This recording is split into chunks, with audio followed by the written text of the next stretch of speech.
Hello, everybody. Welcome to Cantina Social Hour Friday night. How is it going? It is great to be here. It is great to see everybody that is in the house thus far this evening.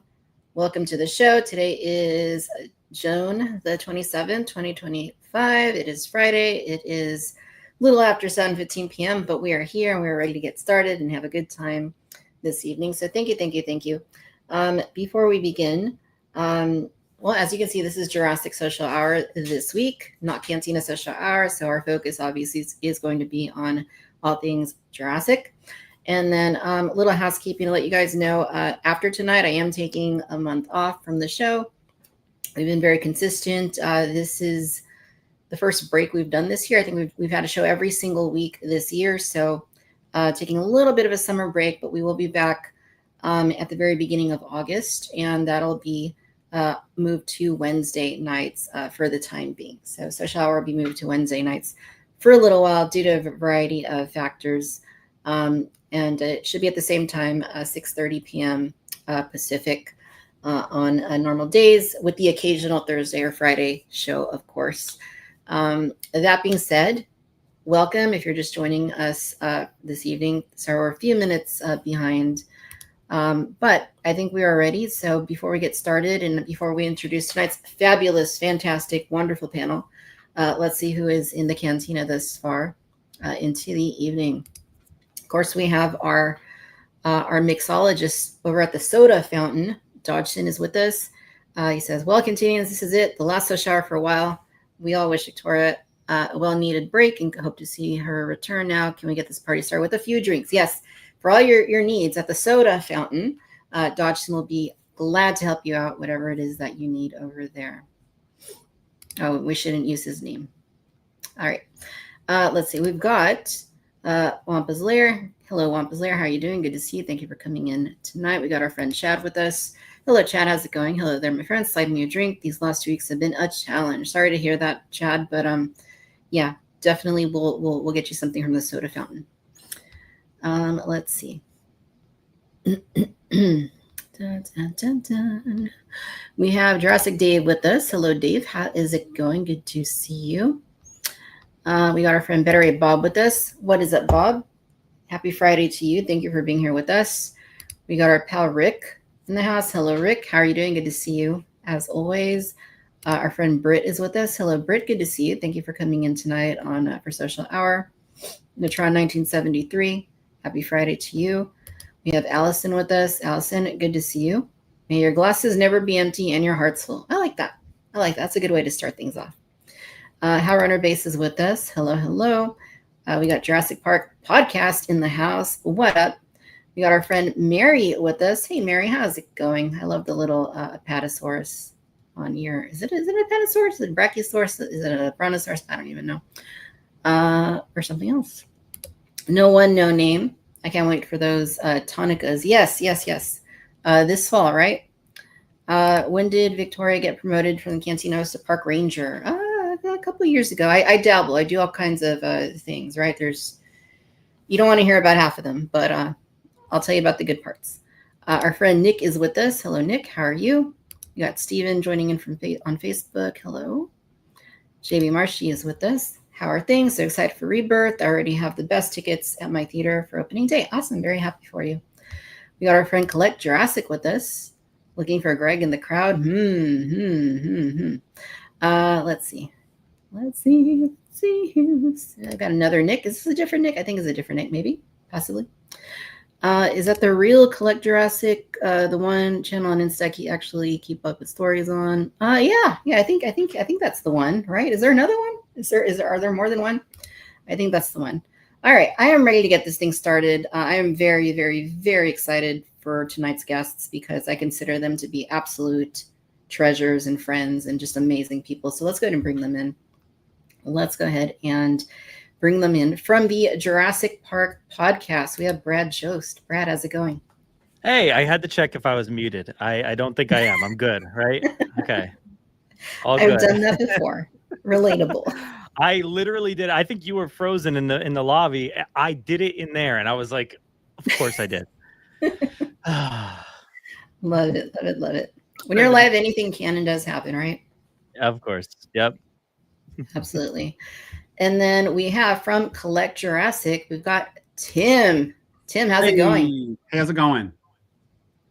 Good. Happy to Good be to here. see you. Happy to talk toys. Let's do this. Absolutely. Happy to talk toys anytime. That's our thing. From Jurassic Outpost, you got Caleb with us. Caleb, how are you doing? Hey, I'm good. Thank you for having me.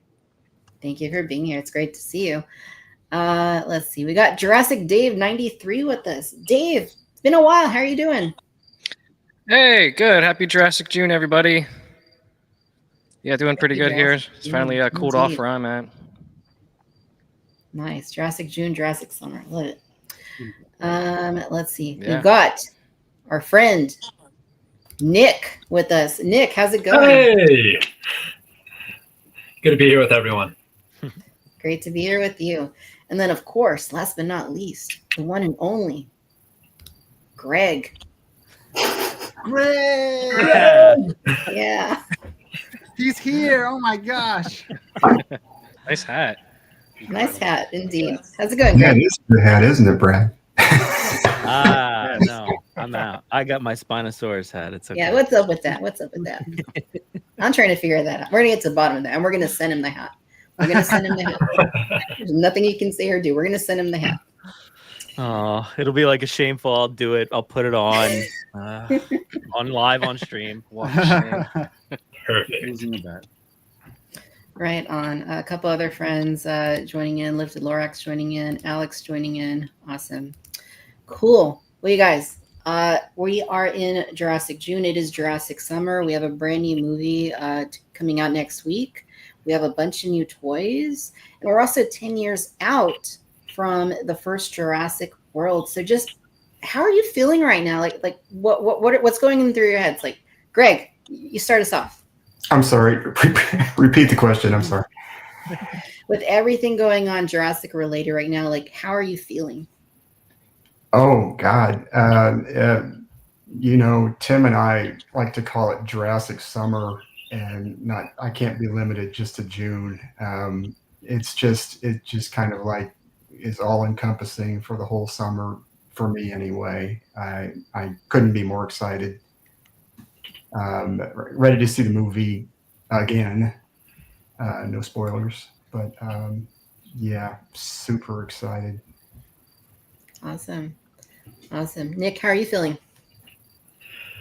It's only been like 3 years since Jurassic World came out, right, guys? Right? Yeah. 10 years. Wow. Has it been that long? But yeah, I'm like Greg. I'm stoked. Everything has been amazing coming out. Really enjoyed how marketing kind of ramped up this last little bit here, and like everyone else here, really excited to see Jurassic World Rebirth again on Wednesday. Yeah. Very nice. With everything Jurassic going on right now, Dave, how are you feeling? I'm feeling pretty good. It's exciting. There's a lot going on. Got to see the movie early at the early screening, so no spoilers tonight.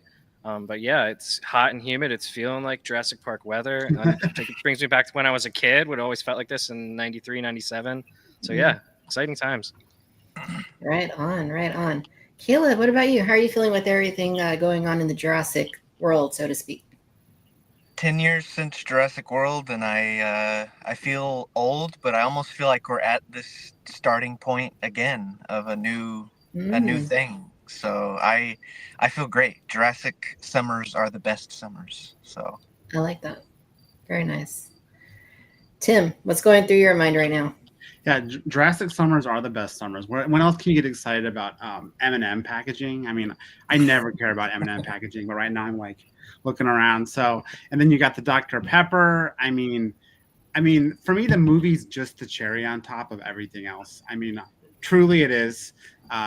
Everything else I can get excited about. And then if the movie checks out, even better. So I'm feeling great. So Awesome. Glad to hear it. And Brad, with everything going on, how are you feeling?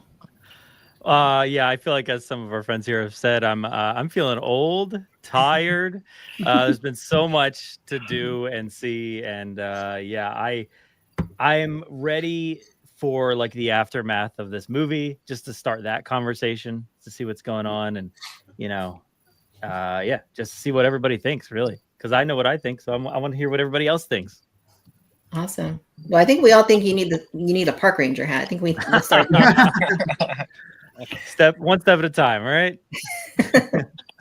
Yes, work in progress. Yeah, and I echo all of your sentiments. I mean, I'm really feeling it right now. Like, honestly, like I have been like just really like in that zone, in that vibe, like just all the nostalgia for this series, and remembering back to 1993 to 1997 to 2001, and then of course everything in 2015 with the rise of social media and the franchise just coming back in full swing. Feels like it's been kind of nonstop the last 10 years in a way.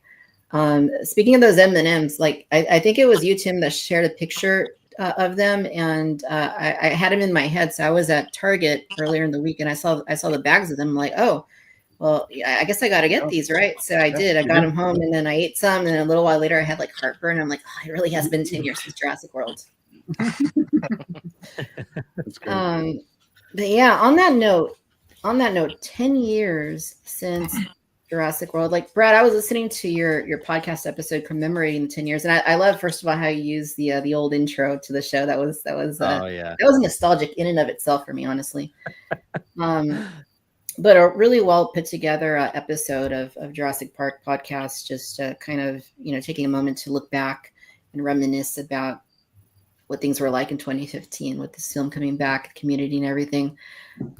So let's talk about 10 years since Jurassic World. Brad, do you want to talk a little bit about what that means to you, that milestone, not just for the franchise itself, but also for your podcast?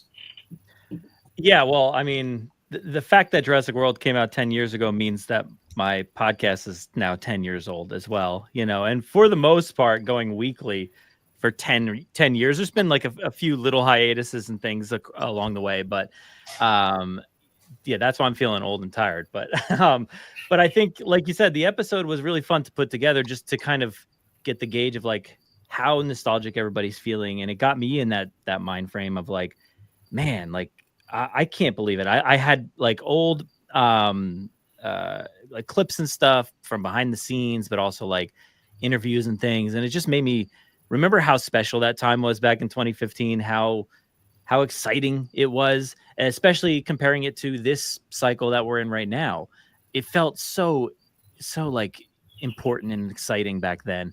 Not that this doesn't. It just it had a different feel, I guess, because of the nostalgia. But and it made me realize that it's not really even about just Jurassic World, this celebration that we're all doing right now with 10 years. It's about everything that it built, all the community that it brought together, like all of us here. Like, this wasn't happening 10 years ago. Like, that's the special thing for me, is the 10 years of friendships and people that have come and gone and still around. It's really, like, I just saw Caleb 2 days ago in person watching a Jurassic movie, so it's really cool that we get to do this stuff 10 years on.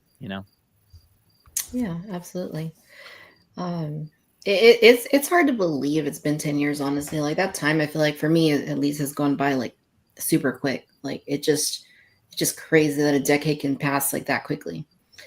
Tim, we're 10 years out from Jurassic World. What are your thoughts as far as how this whole thing has evolved in the last 10 years? Like looking back to 2015 and where we are now, how are you feeling about that? Yeah, I mean, Brad really put it really eloquently about obviously like the community that was able to kind of like, not just come to life at the advent of a lot of things with social media, but also just this franchise being resurrected, but also, it makes those, what is it, like 14 years of no Jurassic movie seem that much longer and darker when I look at like everything we've been just absolutely spoiled with the last 10 years. Not even toys. Like I'm talking like the shows and like, 2 Netflix shows and just like stuff that as a kid, because I was a child Jurassic fan at one point, like stuff in my wildest dreams, like multiple Brachiosaur action figures, I mean, it's just been a crazy 10 years. So just grateful for the abundance of like awesome stuff we've got. And honestly, I'm not pessimistic about a new cycle starting with Rebirth either. So here we go. Yeah, definitely feels like that. Like it's been 10 years, but it's also like it feels like something is also starting. Caleb, thinking back to 2015, like what do you feel now, like from this point, looking back towards that era and what that was like? I was thinking recently about how this is sort of like it's the 4th Jurassic World movie and it's the 4th hunting season, if you want to call it that, because I remember looking for toys on Jurassic World. I remember looking for Doritos and Dr. Pepper for Fallen Kingdom, and I remember looking for Barbasol cans and more Dr. Pepper for Dominion. And so it just has continued to explode. Like it's just never. It feels like it hasn't, gone down at all. It feels like it's just been growing and growing and growing. And I have to say, like the community of fans and everyone has just grown and exploded too. And I'm really grateful for that because we wouldn't be sitting here doing this without that. And so, yeah, it's crazy to think it's been 10 years. It went by really quickly, I feel like, but I feel like we're about to start another 10-year cycle. So, yeah. Awesome. Dave, 10 years since Jurassic World. How are things similar yet different from that time? I can still remember the night we went to see Jurassic World and it thunderstormed real bad, like the island or something. And I can't believe it's been 10 years. It felt like more like the start of something for me. Like sort of like reinvigorated me to like collect and be interested in the toys and collectibles again. And with Jurassic World coming out, it led me to find Brad's podcast and to find your YouTube channel and find all these people who had similar interests in the franchise that I do. And it was fortunate enough to become friends with you guys. And now here we are sitting here. And it feels like movie cycles come and go, but Jurassic doesn't end. It hasn't ended since 2015. If it's not a movie year, there's always a new toy. There's always something Jurassic Park, Jurassic World branded somewhere, something. So it just feels like it was like a ushering in of a new age. And it's kind of just been here consistently in our lives for the last 10 years now, which is wild to say. Right. Yeah, definitely. It's crazy. Nick, what about you? What is your nostalgia looking back at 2015 and that whole era from then until now? Yeah, 2015 is when I really realized, oh man, that toy, I would have loved it as a kid. And I realized, I have a job. I can buy it. Which led me to becoming friends with all of you and kind of to Dave and everyone else's point. When it's not a movie year, there's still the Jurassic off season, if you will. News cycles, looking at what's happening next. what toys coming out, what new theme park features being added, or little pop-up is happening. So there's always something now, when there was 14 years of just desert. And it's just so great. Right. Yeah, it is. Mr. Greg, what are your sentiments? Oh yeah, I mean, like Nick said, there was nothing for so long, and then 2015 came, and it just kind of exploded, and it just hasn't stopped since. And I mean, the toys weren't the greatest in 2015, but they sure are now. And to me, Tim kind of feels the same way. I'm equal parts excited about the merchandise, the toys, as I am about the movie. I mean, that's just such a part of it, and I like to just the excitement just washes over me. It's just it's Jurassic Summer, and we get one every couple of years, and I hope that continues. Yeah, absolutely. I hope it continues as well. Yeah, I mean, I agree with what all of you have said. Back in 2015, it was like a brand new adventure, right? Because there's different films along the way, different franchises that have come up and then like taken a step back and then come up. Like Jurassic had been like gone for all intents and purposes. The films weren't a thing anymore. The merchandise was definitely not a thing anymore. So it all kind of came back in 2015. I feel like, and like convalesced into this big like event, right? Like this big event, not just the film, but as you guys are saying, like the community. Like I feel like that was a really important and amazing part was everybody that kind of came out of the woodwork and did their own thing, their own kind of media creation, whether it was podcasting or YouTubing or being on social media and posting like toy photos, just whatever it was. Like there was just a huge community that suddenly you kind of notice like, oh wow, like it's not there's all these people that actually really dig this, and grew up with that original trilogy and had some of those same toys that I did back in 1993. So I think that's such a special part of it. Definitely has been getting to know all of you and getting to become friends with all of you guys and stay in constant communication with you guys, which is a highlight of my life, to be honest. Yeah, I mean, certainly looking back, I want to talk a little bit about the movie itself, the original Jurassic World in 2015. I made myself watch it yesterday, and I don't say it as if it was a negative thing because I wasn't like, oh, I need to watch. I really feel like watching Jurassic. It wasn't that kind of a thing, but I said, hey, it's 10 years. It's the right time to rewatch it. It'd probably been a couple of years since I'd seen it, and like. In the absolute best way possible, I'm so glad that I did that because I remembered how much I loved that movie to this day. And it has not changed since that movie came out. It's been my second favorite Jurassic film, and it still is. I think part of it is that the separation in a way, like from 2001 to 2015, like a lot of things in the world changed in terms of like technology, in terms of how movies were made, and I think it looks like such a separate product compared to that original trilogy.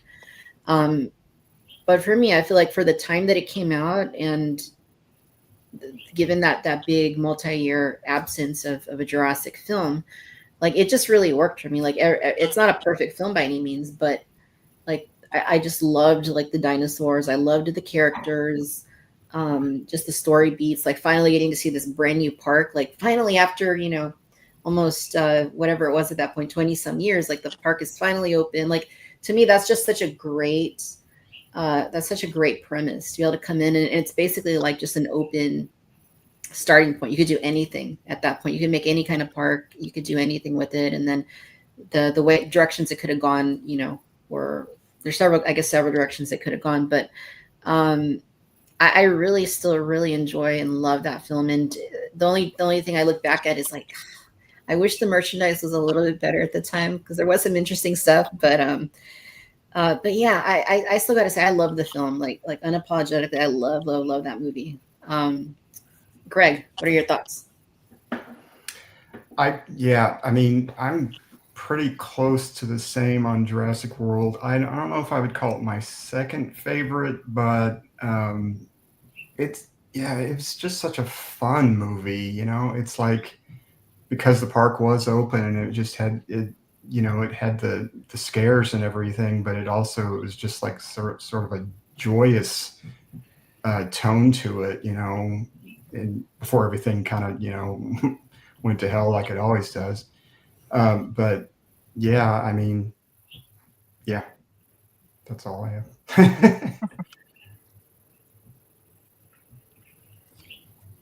Nick, what do you think? Looking back at Jurassic World, have your thoughts about that film changed at all? If anything, maybe for the better somehow. I mean, I always loved it. I'm equally likely to pop that or The Lost World on depending on my mood. I really go back and forth between those two as to which is my second favorite. And it is a fun movie. Seeing the park actualized is something that I'm guessing that everyone who's a Jurassic Park fan had dreamed about. And it's just great to be able to see that. And I agree with you too. The characters are fun. And it brought a bit of magic back to the Jurassic name for me. Absolutely.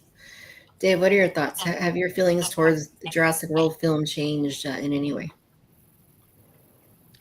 I think I've remained pretty constant on the movie. It was just like thinking back on it, it was such a special time getting to see that movie. It was kind of almost like an old friend come that you haven't seen in a long time. It was so exciting, just like hearing those raptor sounds that were pretty much the same as they were in Jurassic Park. I remember going through like early news things, and when I found out that was like the T-Rex is the same T-Rex from Jurassic Park, I'm like, that's insane. And it got me so excited to go see the movie. And I think the way I left the theater is still pretty much how I feel. It's just like a fun movie. It was unique with the aspect that you guys all talked about, the park being open. And it was just like, something fun and great that just came back into my life, from childhood. So I've stayed pretty consistent, I think, over the last decade on that. Right on. Caleb, what are your thoughts?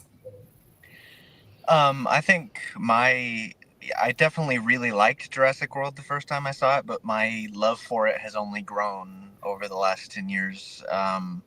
I love that movie. It's such a bold movie. Like the main character rides his motorcycle through the jungle with a pack of raptors. Like that's pretty out there. And I think it's just we're so lucky that like we got a sequel 15 years later that picks up with the same story and continues the whole thing and has continued since then. And so I just think it's a really special movie. So. Right on. Tim, thoughts? Well, Jurassic World has definitely just aged like a fine wine for me. I remember the only thing that was disappointing about it when I came out of the theater, which I think we can all agree we've grown a lot in 10 years, was, wow, I just saw every part of that movie in the trailers leading up to this movie. And it was I was so outraged, honestly, when the movie was over. And I was like, I saw it. Anyway, once I got over that, it's definitely, I would say, as the movie I put on the most, it's right behind Jurassic Park. I watch it almost as much as I watch Jurassic Park because it's so rewatchable. Obviously, the park being open, we keep talking about that, but like as a fan of like Disney World, as a fan of like zoos in general, like all of this stuff they thought about, like with the scan bands, was just so cool to me. Made it so real, which is what Jurassic Park for me when I was 7 was so real, and this felt so real. And also there's this element of just like reinvigorating all of it, or all the energy around what's going to happen with Jurassic. I remember, Dan's JP3 page getting excited for Jurassic Park 3, but like with this movie, there was like set pics coming out of like, Main Street. And then this movie came out and it delivered in such a great way that I was like stoked to kind of like follow where this was going at that point. So, and yeah, we could do a whole like podcast on the 2015 toys. So I'll just leave that for another question. So. Right on. Brad, have your feelings towards the first Jurassic World film changed in any way? No, I don't think so. I think, like Dave said, it's just pretty consistent, all the way through. I liked it back then. I still like it, and it's still a blast. I actually got a little nostalgic today because Michael Giacchino released a new a part 2 of like his exotic themes, based off of his like actual scores that he's created, and he does these like really cool like jungly kind of beachy vibes. Like it's very cool. But he released one for Jurassic World, and it was like the what is it? The Caleb, which track is it? Did you hear? Did you listen? You're What's testing me. like I haven't. No, I haven't yet. the something to Nublar? What's it's like the last track that plays under that movie? You remember?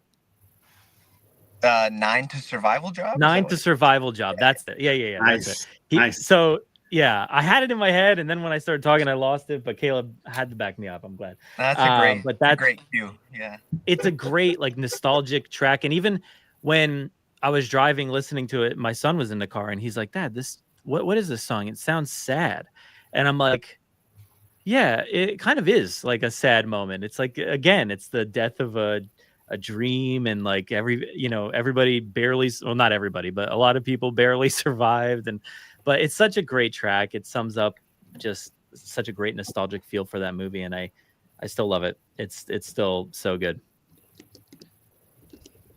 Awesome. Well, thank you all for sharing your thoughts. Before we talk about merchandise and how it's changed from 2015 to now, all of us have seen Jurassic World Rebirth. I think a couple of you, or was it maybe just you, Brad? I've seen it like twice so far. Caleb too. I think a few, yeah. Yeah, twice. Yeah. Right on. We've all seen it, so we're not going to talk spoilers because the movie isn't officially out yet, but just generally speaking, let's react a little bit to Jurassic World Rebirth. I know a lot of people are curious, and there's a lot of people that have, high expectations for the film. So I guess, Dave, let's start with you. Jurassic World Rebirth. Now that you've seen it, generally speaking, what were your thoughts on this latest Jurassic film? I left the theater thinking, first word popped into my head, it was just solid. I thought it was a solid film. It's not the best in the of the movies. It's not the worst, but I think people will have fun with it. It gets the job done, and it's thrilling. I did find myself, on the edge of my seat, leaning back at times, reacting to what happened. So that was my immediate thoughts leaving the film. Right on. Nick, what were your thoughts after seeing Jurassic World Rebirth?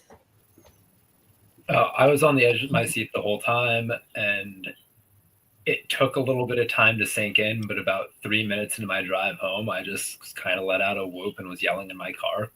And I'm excited to see it again. So that's kind of where I'm at. I'd agree with Dave. It is not the best of the films, but I also don't think anything is ever going to touch Jurassic Park for me.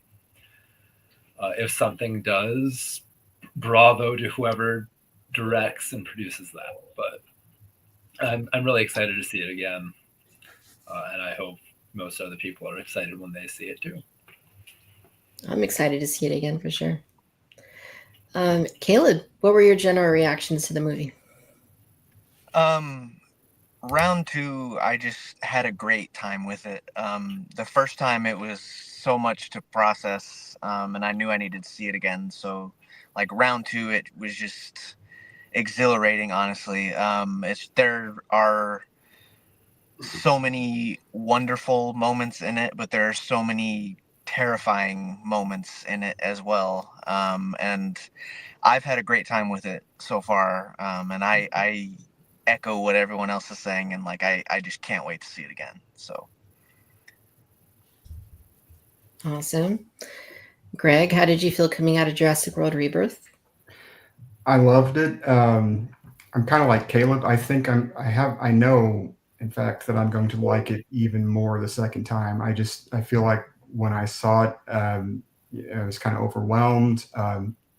It's really hard to talk about this without giving any details.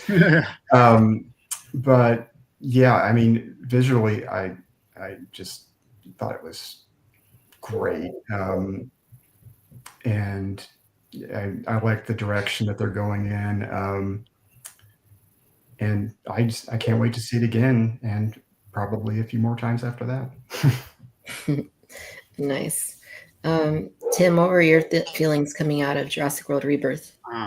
I think it's interesting that you guys have said that you needed time to process it. I definitely felt like that after Dominion. I was like, I'm going to need a minute before I can even talk about this movie. Whereas this one, I kind of instantly was relieved. I was like, oh, wow, that was actually quite cool and a lot better than, not that I went in with really low expectations, but I'd appropriately set them after the last couple movies. But yeah, I mean, I feel like this one, again, without giving things away, but assuming someone's seen a poster or a spoiler or a poster or a trailer, you know, like I always imagined a reboot. Like when we heard in 2015, like I had an idea of like, oh, this is what they'll do with the dinosaurs.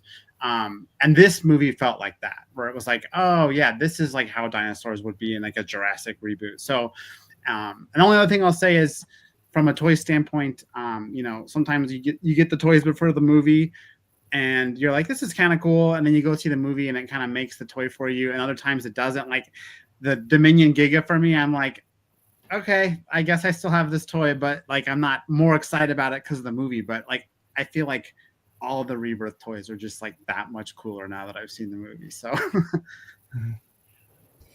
awesome. I love how that works. Yes. How it's like a symbiotic sort of thing. Brad, what were your feelings coming out of Jurassic World Rebirth? I want to follow up something Tim said earlier. It's not like we've had any issues since 2015 seeing the entire movie in the trailer, right? Yeah. You know, no, haven't had that problem. Yeah. So that being said, I feel like unfortunately I was like the most negative out of anybody I know, and I don't know why. Like, well, I do know why actually. It just feels weird for me because I've been so positive about the last 3 movies that I've seen from them that like it feels weird to have any sort of negative feelings like towards a movie. But I think a lot of that does not stem from the product that they made. Like what I saw on screen was really awesome. Like I've really loved, you know, from start to finish, every, you know, action beat. I think, you know, obviously we know the synopsis about the 3 biggest dinosaurs and trying to get the DNA from them. Those moments were incredible. Awesome. The mutant stuff, you know, we've seen from the trailers and whatnot. Very cool. I loved all of those moments. And like Caleb said, the second time around really helped me a lot. I think kind of saying, okay, let me put my canonical issues aside and just like not care about them for the moment and just watch the movie as it is. And I think that really, really helped. So I don't know if you're somebody like me who just like really likes to see this world building aspect, you might want to, you know, take it easy a little bit in your first watch because that disappointed me a little bit. But everything else, phenomenal stuff. I really dug the rest of it. Right on. Thank you for sharing your thoughts. Yeah, for me personally, I really enjoyed it. You know, I wasn't a huge fan of the last 2. I really loved the first Jurassic World. The second one I liked a bit less, and then the third one I liked less. But so you say, you know, I went in with pretty low expectations. I'd been kind of avoiding like the TV spots and that stuff. Like if it came on like in the background, I would like, you know, just like right away, like 'cause I didn't want to see any more than I had already seen in like the first like couple of trailers. You know, I went in just kind of waiting to see, you know, what it was going to be like. And when I left the theater, I felt happy. Like I felt relieved because, you know, I didn't have to worry about not liking it. And then I felt also just happy because I liked what the film did. I really appreciated, I liked the characters. I thought they were enjoyable. I appreciated the story, and the action I feel like was really well handled. Just like kind of the environments and the species and just saw the action of it. I thought was a lot of fun. I had a lot of fun with the film, and I can't wait to see it again. I'm really, really excited for another viewing of Rebirth. I really liked it. All right, so I guess we'll leave it at that because, like I said, non-spoilers. We don't want to get too much into it. But even though there's no spoilers, there's always the merchandise, right? Before we talk about that though, I just want to take a gander into the comments and see what folks are talking about. So we have Lewis with us. Hello, Lewis. Good to see you.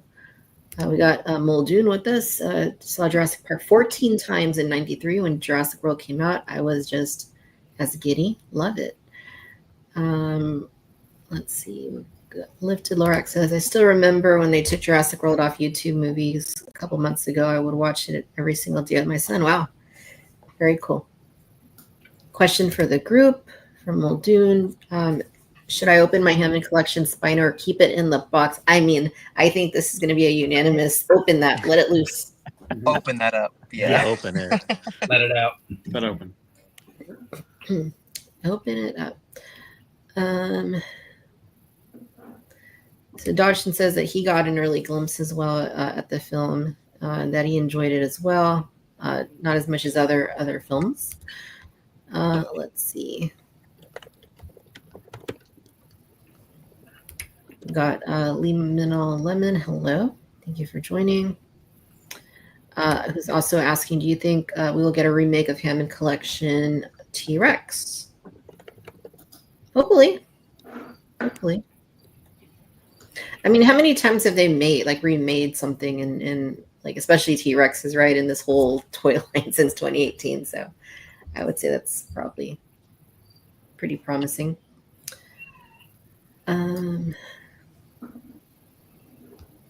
Right on. All right. Let's go ahead and move on to our next focus here for this evening. So we're going to go back to 2015, but also to the present, kind of reflect a little bit on merchandise and how it's evolved over the last 10 years. Not only for the toy lines, but just like the merchandise in general. Because there's been a lot of stuff that has come out. Like I was thinking about this earlier in the week, like not even like the Hasbro or Mattel stuff, but just like more broadly, like all the merchandise that's come out around it from like high-end collectibles companies and like clothing and all kinds of miscellaneous things. And I know, Tim, you have a lot of these different things that you feature in your video, in your collection video you did pretty recently. So we'll start with you, Tim. What are your thoughts on how this merchandise has evolved? And is there any specific merchandise you wanna highlight that from the Beyblades for sure. No, but there are Jurassic World Beyblades that are like coming out like right now. Very exciting stuff.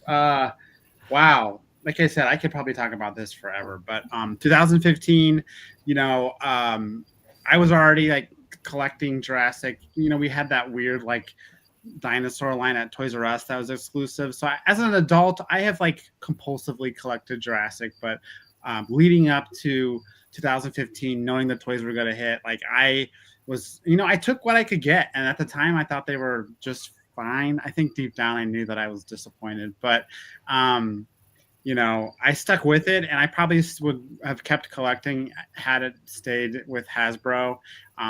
But I think Mattel didn't just come in and save the day. They took it beyond my wildest dreams and then like kept doing that for like 4 or 5 more years. So from a toy standpoint, obviously I feel like, wow, we're so lucky. But from a merchandise standpoint too, the collaborations, like all the different tie-ins and things. I mean, it's awesome.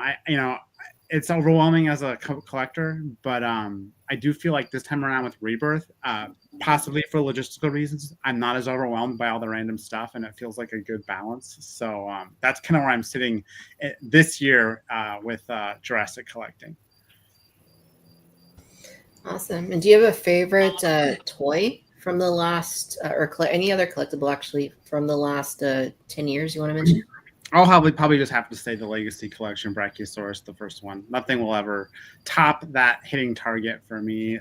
The way it looks, all of it. I mean, I know the Hammond Collection one's like way cooler, but like that toy was just, it was a dream. So that one for me, definitely. I'll probably get buried with that one, honestly. So nice. I think that's a good choice. It's a really good choice. Caleb, what about you? Let's talk about the merchandising from the last 10 years. What stands out Also, is there anything like that you remember that was just kind of random that you didn't expect to see in stores? Honestly, like I don't remember thinking that the Hasbro toys were like bad or anything back then. Like I just remember being so grateful that they existed. And unfortunately, I have since parted with a lot of the things I got in 2015. But like, I don't know.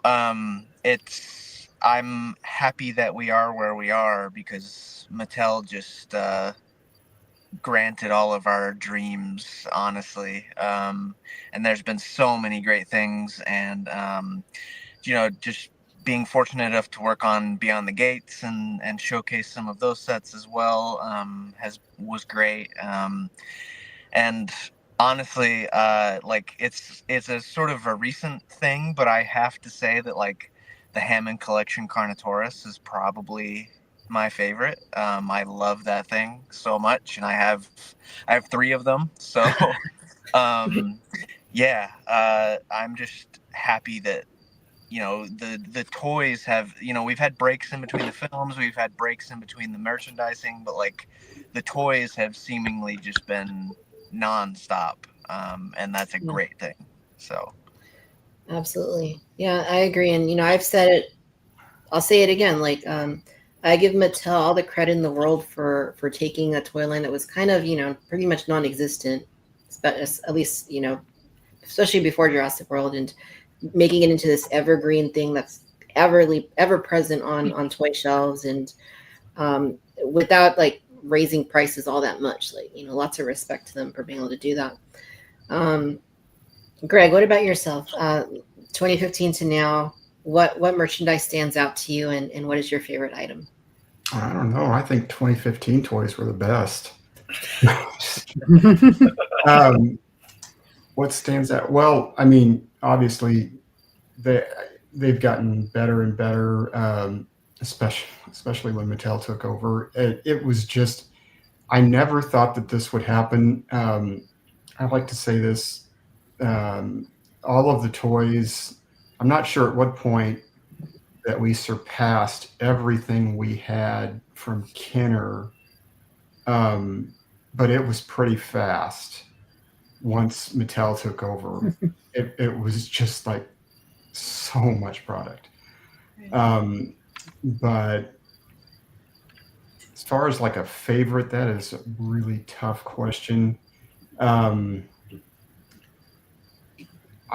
mean, I'm caught up in this movie so much that I mean, like the new Quets. I mean, it's probably not like, if I start thinking about all of the other things that have come out, it probably doesn't stand up to some of those. But that's a really awesome toy. And the fact that they brought back cloth wings, it's just great. It's just, I don't know. And it's properly big. So that's definitely up there for me. Right on, right on.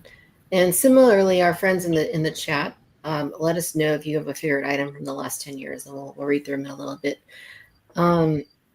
Dave, what about yourself? Thinking back, this merchandise line has been huge, right? Not just like the Mattel has stuff, but like just more broadly, like there's been so much stuff from all kinds of companies that has arisen over the last decade. What has stood out to you, and what would you say is your favorite item? Back in 2015, it was fun tracking down raptors without sickle claws, T-Rexes with screw holes. But 2018, when Mattel got the license, really went hard. I collected everything from the Mattel mainline from 2018 to 2022. And then, like, as far as to your question, just I have like backpacks that I've picked up, like with Jurassic Park logos, just like random things. Some of my favorite things honestly been the Barbasol cans, the Dr. Pepper cans. I don't know why that's just so fun to go into a drugstore or just any random outlet place and find a can of soda or a can of Barbasol. And yeah, just Mattel has just been amazing. I've always said I like the world building parts of the toy lines the best. So vehicles and getting humans that actually looked like the actor or actress, vehicles that looked like it. And I always, this right here is probably one of my favorites was the diecast Jeep. I just like love this thing. Oh yeah. It just looks so cool and it photographs well and everything. That's probably like one of, it's hard to narrow down a favorite, but that's probably one of my favorites of items that I've collected. Dave, is that the Matchbox Jeep Wrangler? Yeah. That one's worth like a lot of money. It's like actually, $100. yeah, I actually got them. I should have bought more. I got them at like a Ross when they were like half price. Dang, that's crazy. Nice score. Yeah. Very cool. I think I have that one buried somewhere. All right, Nick. Going back to over the last 10 years, all the merchandise you've seen, what has stood out to you and what is your favorite item? I mean, they made some pretty cool hats, I gotta say.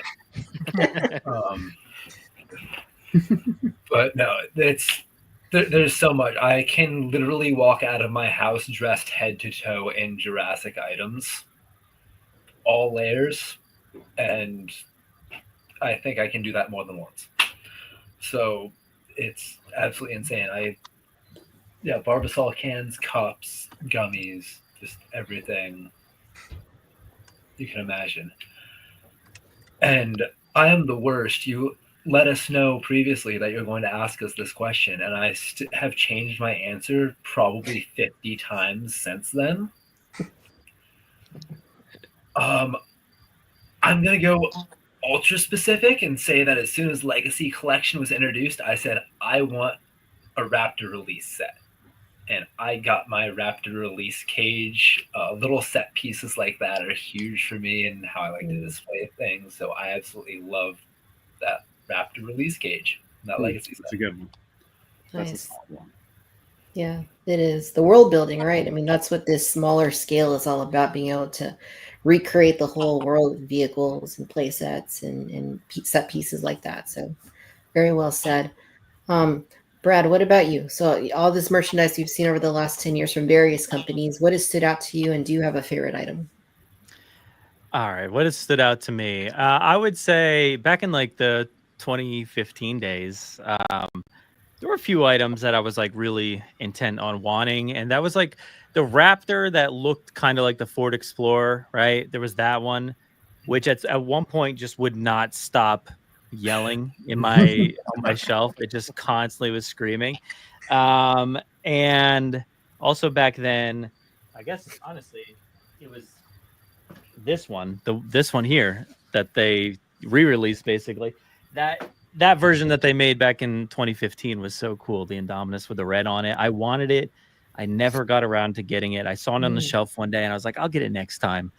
And then it was never there again. So I never picked it up. But yeah, it's been so wild over the many years. It's been really, really overwhelming. Like, I know we all talk about it like daily, but I got lost so many times and would have to try to frantically catch up. Like, I'm still doing it. Even today, I'm like, oh God, I got to hurry up before things are totally gone. And I guess more recently, some standout things, like at least Nick put thought into it ahead of time. I'm sitting here looking around. I'm like, what can I pick? And I see like, excuse me, like the Steven Spielberg toy, incredible. Like I just can't believe we got that. One of my favorites is the 93 collection, classic collection T-Rex, just because it, replicates, the one behind me here. And Tim mentioned the Brachiosaurus. I feel like I talk with Tom a lot and he's like, you got to see how good that other one is. I'm like, no, but this one's so perfect though too. I just love it. And anything else I can think of off the top of my head? I don't know. There's oh yeah, one thing somebody mentioned it actually in the chat just a few minutes ago. I think it was maybe Spino Rex had brought up the Amber collection, and I felt like I was like one of the only people who like cared about the Amber collection.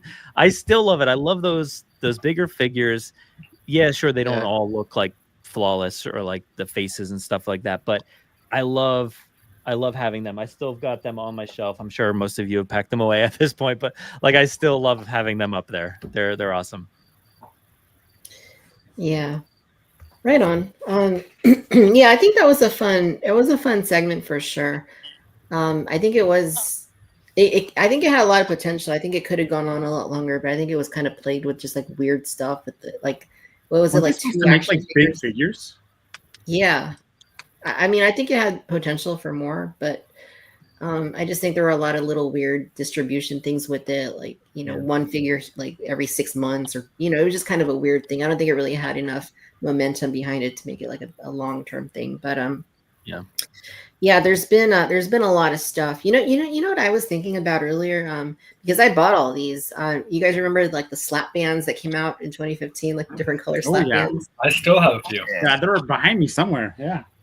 Yeah, I meant to put one on before I started and I forgot to. But yeah, and then I was thinking about the dog tags. Remember the dog tags in 2015? Yeah. Kind of, yeah. I'm not sure I collected those, but I know what you're talking about. Yeah, some of them had like pieces of like costume, like from the films, like different characters with costumes in them. With the costume. Yeah, I remember like the thing online. People would be like, "Oh, what you want to do is go to the box and see which one's heavier. The one that's heavier is going to be the costume tags." So like I'd be there like lifting them up, looking for the costume tags. And then you guys remember Hero Mashers? I'm sure. Remember Hasbro did the Hero Mashers? I think that was one of my first Jurassic World toys. Was a Hero Masher Spinosaurus. I thought I was living large. Yeah, that those were like a chaos effect type thing. Yeah, you know, I remember our friend Baptiste, like those weren't available in his country in France, and he had me buy them all for him, like here, and then I sent them to him, and I was like okay, Hero Mash, all right, man, if you want these, you know, sure. So I did it, and then I think it was like 2 years later, I couldn't believe what they were selling for on eBay. It was insane. Well, the Brawlosaurs were the ones that ended up being worth like a fortune. Yeah, those two. It was nuts. It was nuts. I think Brawlosaurs were one of the first things that I got. It happened to be in the Toys R Us that I checked religiously on my way home from work. Toys R Us. Yeah. Man, there's been a lot of stuff. That Hasbro stuff early on. I mean, I remember being personally like disappointed because, I mean, I grew up, you know, as most of us did in that era where, you know, 1993, before that, dinosaur toys had never looked like they did for Jurassic Park. Like Kenner did something that nobody had ever done before with that toy line. And they had humans, and they had play sets, and they had vehicles. Like they made it like a proper, like big, awesome toy line. And Lost World, it was fairly similar. And then, you know, obviously Jurassic Park 3 was very different. But in my head, I had it, you know, well, you know, what if they go back to what Kenner was doing? What if, you know, it's Hasbro, right? They absorbed Kenner. Like, what if they do some similar stuff? Like, I had all these thoughts and ideas in my head, and then when you go to the toy aisle and then you see those sickleless clawed velociraptors, like, oh man. So, and then the bashers and biters and growlers, and you know, I mean, some of that was okay. I think when it went to Dino Hybrid, I found it to be a little bit more interesting, just because they were like, okay, it was almost like they were owning how the quality of those toys, and just like, okay, let's just repaint them any color and create like these weird like hybrid type things. And I was kind of okay with that. I just want to say too that from the get-go, they didn't care about scale, which I knew from the get-go that this wasn't gonna be like a toy line for me, because Jurassic Park 3 did that too. I remember being so disappointed getting those figures in hand and being like, wait a minute, what? You know? Yeah, that's why I never collected them. Yeah, and Jurassic World was the same way. I mean, they had little figures, and there's that awful Owen set they did. I don't know if any of you guys got that one, but it's terrible. It's so terrible that I'll keep it forever.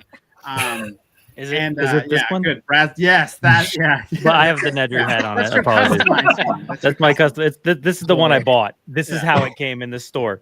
That's an improvement. Paid $30 for that. Whatever it was. I mean, that stuff is just it's like I said, I'll never get rid of it. It's so bad. Yeah. It's just funny, a lot of the stuff that they oops, that audio coming on. Yeah, like that Owen set that you're mentioning, Brad. Like I was thinking about it the other day because I was going through some of I've been redoing my shelves and kind of working on stuff, and I found that I pulled that out of the storage bin, and I was like, oh yeah, I remember like when this came out, like just like how funny it was. So then I pulled up, actually did a review on it on YouTube, back at the time. And I'm gonna go ahead and pull I'm gonna go and pull up this little segment of it because it's just kind of it's just kind of silly. Let me see if I can find it. Sorry, it'll make sense. It'll make sense when I show it. Let me go and pull this up. So this is the set we're talking about. So it had this Owen in this very this very funny pose, and can't find where he parked his motorcycle. It's just a very awkward. like I don't even know what I'm saying here.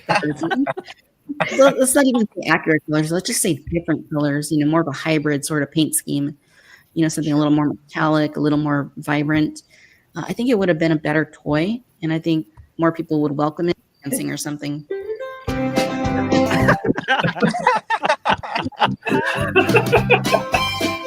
That's amazing. The awkward pose aside. That's so good. Oh, the good old days. How come that hasn't gone viral yet? It's only got 6.5K views. I feel like we need to get those numbers up, Victoria. Yeah. Oh man. Yeah. So it was a very interesting toy line for sure. Like all of those like toys, but yeah. Fast forward a few years, Mattel gets the license, and I remember there being a lot of apprehension, like, oh well, it's been with Hasbro for all intents and purposes for the last almost 30 or 20 some years. What is Mattel going to do? But again, like I said earlier, I give them a lot of credit for taking something that didn't really exist and then just kind of creating an evergreen toy line that is always on the shelves, whether or not there's a movie, whether or not there's an animated show, whether or not there's anything. Like this is always on the shelves. You can always go to Toy Aisle and see dinosaur toys, which just had not been a thing for a very long time. And I think that's just awesome. As far as my favorite item from the last 10 years, other than that Owen and Blue set, let's see. I was thinking about it too earlier, and I kind of jumped around. Like I was like, is it the Mosasaurus from Fallen Kingdom? Is it the Brachiosaurus? Is it the it's been really hard for me. I was even thinking, like, I think somebody mentioned the 93 collection Red Rex. I think Brad mentioned that. And yeah, that is a really awesome like callback. But you guys know the Triceratops they did, not the Hammond collection one, but the one that came later, like in the main line, but it was only like through Amazon for whatever reasons, like a bigger Triceratops. Habitat Defender, the big one. Yeah, the big one. Like I really like that one. I don't know why. Like it's just a really like solid. I like that one too. It's a really solid Triceratops, and it to me it just leagues better than the Hammond collection one, and it's just like that's the one that I will put on display because it's like nice and sizable, and it looks fantastic. Coloring is amazing. That's definitely one of my favorite pieces from the last 10 years, I guess we could say. All right, so I did ask what our Cantinians here in the comments were as far as what their favorites are from the last 10 years. So we'll go ahead and take a scope out and see what others have mentioned. Let's see. So Spinerex says, I absolutely love the Amber Collection Dilophosaurus when it came out. I would say that's one of the best Amber collections for sure. Lifted Lorax says, Indominus Rex or Mosasaurus probably faves of the last 10 years. Yeah. I mean, the Indominus, like just comparing what Mattel did versus earlier ones, like very solid. Let's see. Charlie says the vehicles are very iconic. Dare I say, more iconic than almost every dino in JP. Yeah, I mean, again, I think the world building, right? Like, I really appreciate that we have human figures now, even though they're a little they're less frequent than I would like personally, but I do appreciate that we have them and that we have vehicles and little set pieces. That's awesome.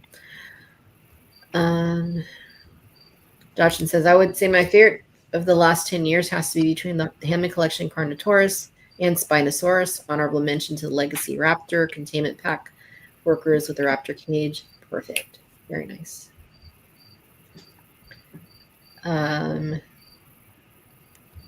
Let's see. Muldoon says Amber Collection Raptors are sick. Stormy Cloud says a fan of Amber Collection too. I got them all.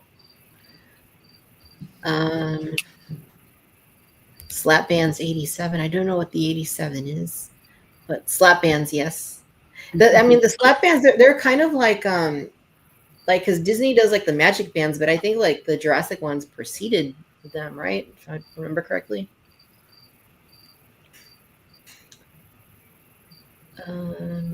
Spinorexes. I have so many Mattel Rexes, and now I got to get another because of the SDCC one next month. Yeah, let's talk about that in just a moment here.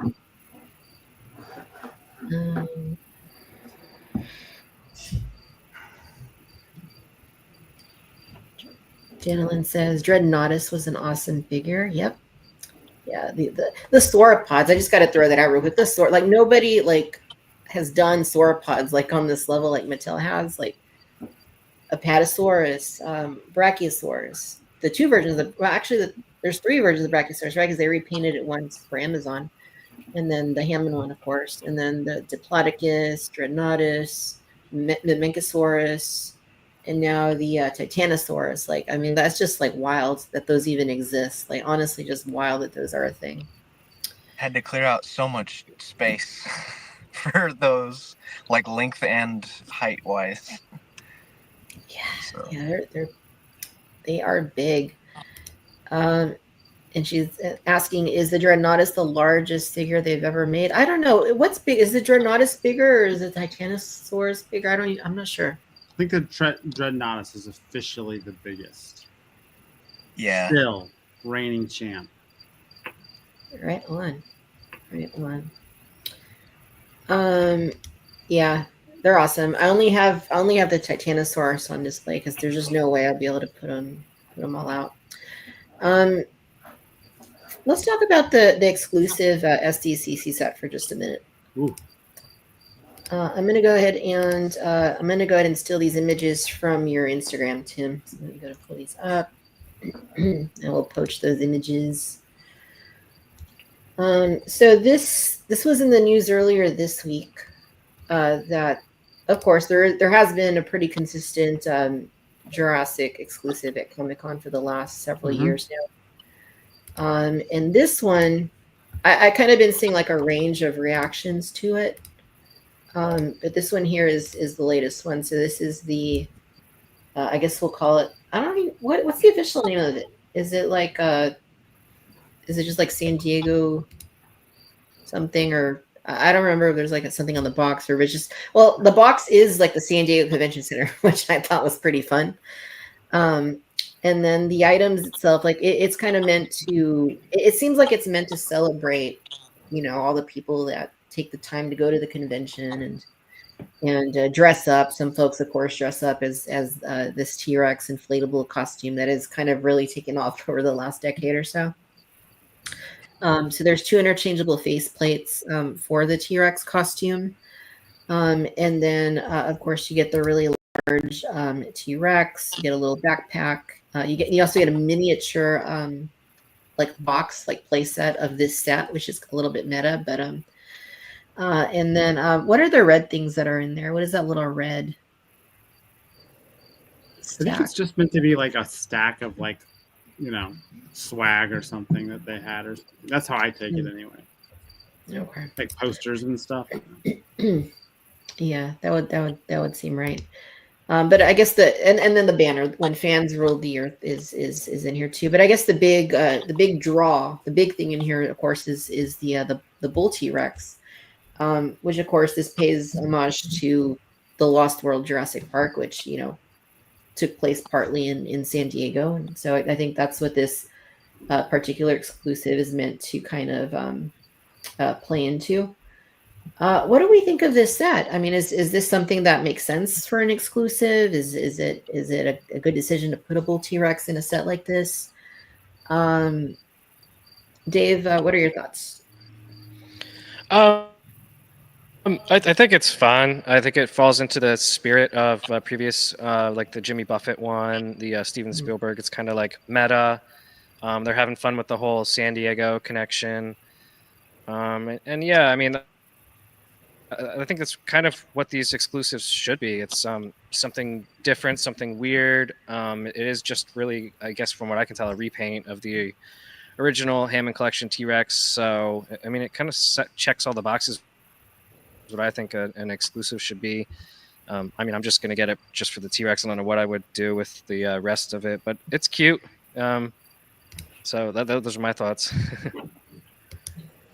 Right on. Brad, what do you think?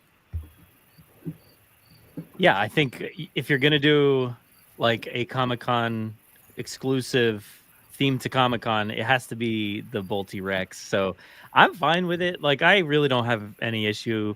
Of course, yeah, it's a downgrade, as a lot of people are saying, to the original crowdfund, but like, I still think it's fine. Like, I have no problem with that. I like the human figure there, the inception of it all, that it includes the figure in the figure, and then how far down the line does that go? Can you, in that figure, can you also see another tiny figure? Another tiny box and another tiny box? Like, how deep does it go? And I love the banner too. At first I thought it was just like the regular When Dinosaurs Ruled the Earth, and then I noticed the fans. I was like, oh, that's so cool. So yeah, I dig it. $85 a lot, but yeah, you know, Yeah, we can do. yeah, it is a little steep. Tim, what do you think? You know, I think what others have said, this is like exactly what a exclusive Comic-Con release should be. I do think they would do themselves some favors if at Comic-Con they're like, yeah, this was a fun set, and yeah, we used our old Rex figure and repainted it, but like, look out, because we're going to do like a new Rex, and there's going to be a bull. You know, I think they could kind of get people excited while still maintaining the hype around this. Like, I get why they're not going to say that right now, but I think, again, I think it's cool. The San Diego collection or connection is super smart. I predict eBay will be flooded with a lot of this costume figure by itself as people buy this and just rip the bull Rex out and part with that piece. But I think it looks great. I think the Rex paint looks great. It's a downgrade from the crowdfund, but I would remind everybody that we were going to crowdfund that paint application. So this is just what we get. But I think it looks great. And I don't get why people are complaining so hardcore about this figure, but that's all I'll say about that. Yeah, and that is a good point to remind people, is that, you know, the crowdfund one was something that was only going to happen if it got funded. So you were going to fund those extra paint apps, but you know, unfortunately, it didn't come to pass. So I guess this is the next best thing. Caleb, what are your thoughts? I think anything with the Lost World logo on it is gonna be a winner for me. I think it's a really unique, like, funny, almost like meant to be. It's full of gags when they've done sort of scenes from the films in the past or something like that. And so, like, part of me hopes that we get a little David Kep action figure with a bull T-Rex to run through San Diego. I would like that in the future. But this is really cool, and it's super unique, which is what it should be as an exclusive. So it's really cool. Definitely. Nick, what are your thoughts on this set? I mean, the Bull Rex was in San Diego. It makes sense. The costume was viral. I have one in my closet. Me too. It checks all the boxes. That, for those of you who have not been to San Diego, that is what our convention center looks like. Like, they nailed it on the box. It's a really fun set. It really checks a lot of the boxes as far as what a con exclusive should be. And yeah, I feel like people are talking about the paint app, but not only was that paint app crowdfunded, it was a proof of concept that was hand painted, and this is clearly a more production based model. So you aren't going to get a hand painted, detailed look the same way you would in a large line production. We don't know what the final. This even says the paint app is not final on it. The same message was on the Gate crowdfund with that Rex. So people are going to really talk about the paint and nitpick over that. Both of those were listed as not final, so it's kind of a point. Yeah. I do agree. I wish they got rid of the torso joint. That was one of my biggest complaints about the original Rex figure. But they fixed the feet. They have a new head on it. They have a little bit more of a throat waddle, so it looks like the bull T-Rex that was rampaging through San Diego and in the Lost World. So, I mean, that looks great. Yeah, and it does seem like some of those changes from the crowdfund did translate, right? Like it seems like this one does have like the smaller feet and it has a different head sculpt. Mm-hmm. And this one has the like separate teeth, which the crowdfund one didn't even have that. Right. So there are some, positive attributes, some that did transfer over and some that are changed and better. Greg, what about you? Are you going to try and get this up? Well, yeah, I'll get it. I don't think I'm going to get 2, and I actually think that I would probably not open this, and I hope that it comes in better shape than a lot of the last, ones did. I remember the disappointing, the terrible like condition, that Tim and I both dealt with on some of these exclusives, how they shipped some of these SDCCs. But I think it's got really great presentation in the box. The super saturated colors of the Rex, I'm not really going to nitpick on that so much, but I do kind of hope that it's not so like disjointed, like where the transitions between the different segments don't seem to match up. I hope that's something that they actually are going to fix. That's probably my biggest trouble. Yeah, that would be nice. But yeah, I mean, you're right. Like this is a cool one to keep in the box, right? Like just the way that they did that. Yeah, I mean, I'm going to try and get it. I will be there. I'm not if it goes online before I go though, I will try and get it online first because I don't like carrying things around. Like it's just such a if you've been to Comic-Con like here, it's just so big and there's so many people and it gets very crowded. Like sometimes it'll take 30 minutes just to walk like 100 feet, just depending on like where you are, when it is. So like carrying around big things, and I know Hasbro has a bunch of exclusives I'm going to go for as well, for real Ghostbusters and for Star Wars. So if I can just avoid that and get it online, like that would definitely be ideal. But yeah, are any of you going to Comic-Con? I am. Yeah. Awesome. Caleb, are you making it this year? Yeah, I'll be there. Yes. Awesome. Yeah. Awesome. It'll be great to see you guys. Sweet. So yeah, I think it's pretty cool. I think it makes sense as an exclusive. Like this is the kind of thing that should be an exclusive and not something that, I know that like John Hammond, like a lot of people are upset about John Hammond, and he did come to the line eventually, but like something like this to me is like a good exclusive because it's not really like if you miss it, I don't think you're necessarily losing out on anything. I mean, maybe the Borax, but again, I would expect that might come to the main line at some point down the road. I am still a little bit mad that we never got a Gennaro figure. That is robbery. I thought the Rex Deco and the Outhouse were going to be the big draw exclusive, not the person. So still a little bummed on that. I'm a little surprised that hasn't resurfaced somehow. I don't know if it's because maybe they're concerned about how he would sell or what, but I mean, surely they could have found a multi-pack at least to put him into by this point. So yeah, weird. One of the mysteries of the line, like why haven't we gone to Claire in the white outfit yet? Right. All right, so let's go ahead and bring it to the present.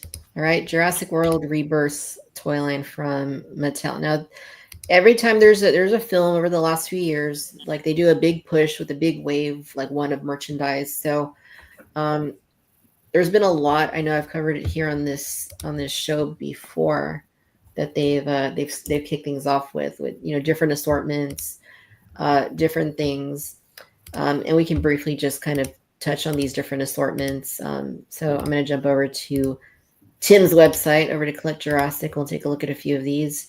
The Frenzy packs, those are like the small. I don't want to call them budget, because they're not really budget. They're part of the main line, but they're like the least expensive, like entry point, I guess, into the main line. And this is a segment that's been consistent, like most of these assortments, going back to 2018, the genesis of the Mattel toy line. After that, you get into Strike Attack, which is I think they're like $10, $11 now. But they're a little more advanced than a Frenzy pack, right? There's like an action feature. They do, they have at least one Strike Attack. I will say it's been disappointing that there's no Rebirth species in these figures as we collect them. I'm missing that, but I'm guessing that was a logistical thing. Yeah, that's true.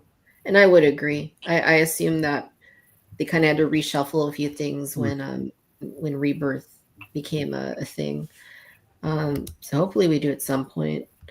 And the same is true what you're saying, Tim, of the wild roars, right? Because like these species are just kind of like, they didn't have to be labeled Rebirth, right? They could have come out at any point during the toy line. But they're pretty nice. I like this first wave of the wild roars. Like, I think it's one of the nicer wild roar like assortment waves in a while.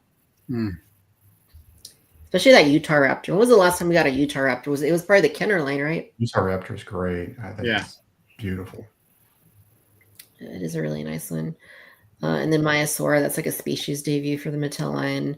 The Nasuda Ceratops, I think that one does kind of plays in a little bit more to Chaos Theory, right? To the latest season. So I kind of feel like that sort of fits in. And then Baryonyx. And the next round of them looks pretty nice as well. Yeah.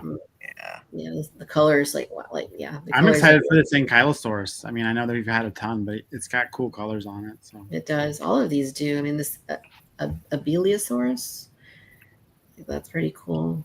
Yeah, these are nice.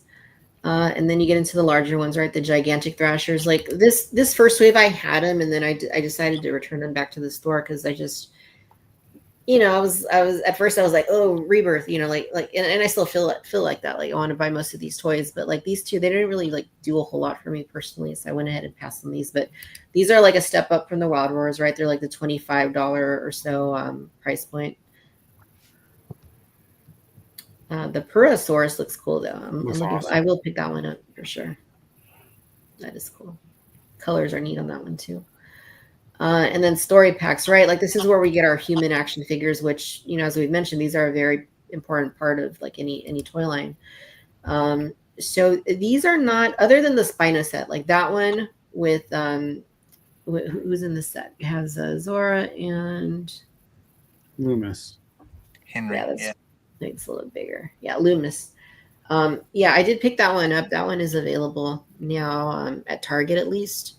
But there's also these other two story packs that are coming, and they do seem to be out in Europe, right? Our friend Tom, I believe, got them. Oh yeah, I think they are. I think they're also hitting. I think they're hitting in Canada too. So as usual, everywhere but America first. But we'll get them eventually.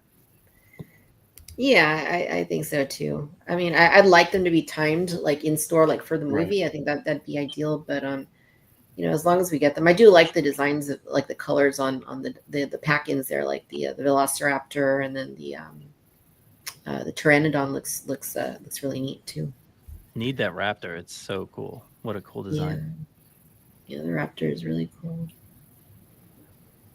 They're nice. Yeah, these two don't have package photos, but is this the same? Like the color scheme of this Parasaurolophus like looks the same as like one of the ones from Dominion. Is it the same color scheme, just different sculpt? Yeah, it looks like it's just a slightly different sculpt, but exactly the same. The one that came with the saddle or the lasso Owen. That's a great figure. I want to say it's a little different pattern, but I'm not sure. It wouldn't hold me to that. Let's see. Grab a bigger image of it.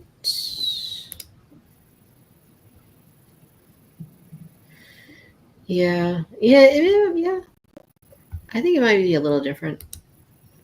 Does look a little similar colors for sure, but definitely a little bit different. Love Yeah. the stick. I know, right? Kind of reminds me of the Nedry figure that came with the stick. This looks pretty cool too, this raptor. I hope he comes with a stick. I noticed in some pictures he has a stick, and some pictures he has a taser. So let's see what he comes with in the final figure. Raptor here looks cool. This looks really good. Like if the final figure looks like that, like that looks really good. No way. It looks so good. It does. Yeah, I'm really liking how they're kind of doing this new thing with the flying reptiles. Like you can put them in the crouching walking pose. Like I think that's great. They should have done that a long time ago, but I'm glad that they're doing it now. Mm-hmm. Let's see what else do we got.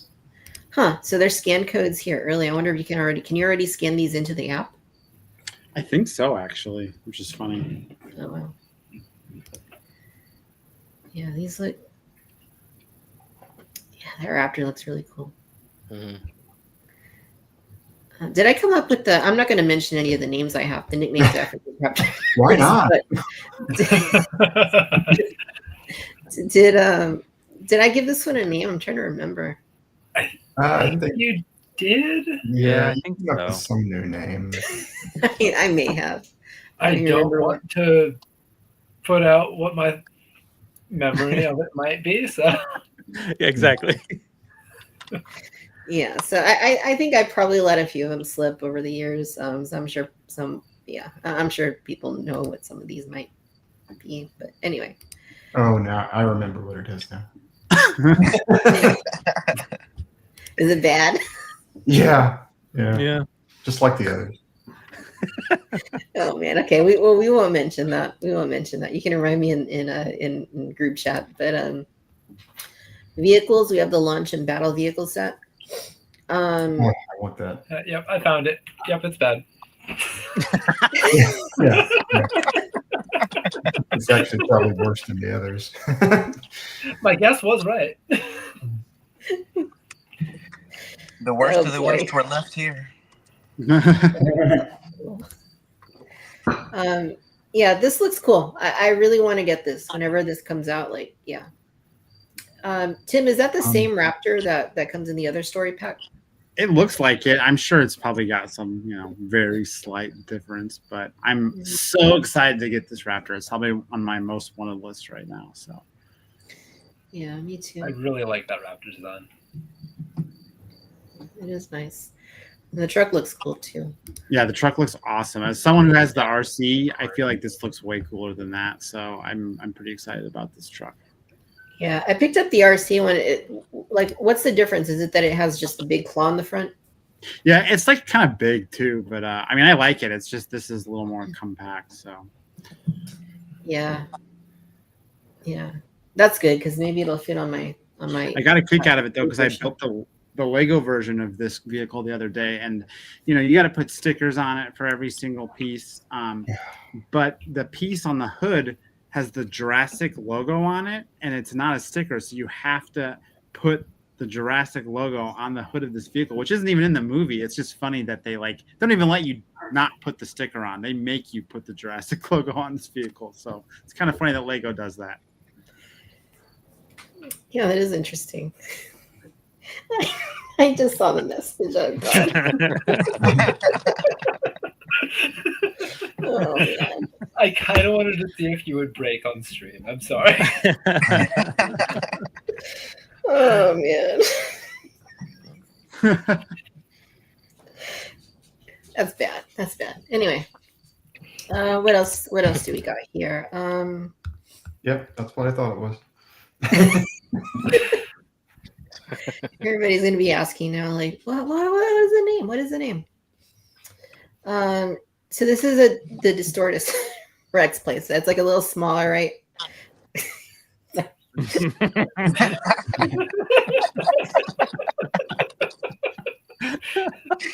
Oh boy, this happens every time I have you guys. I get the giggles over something. Distortus.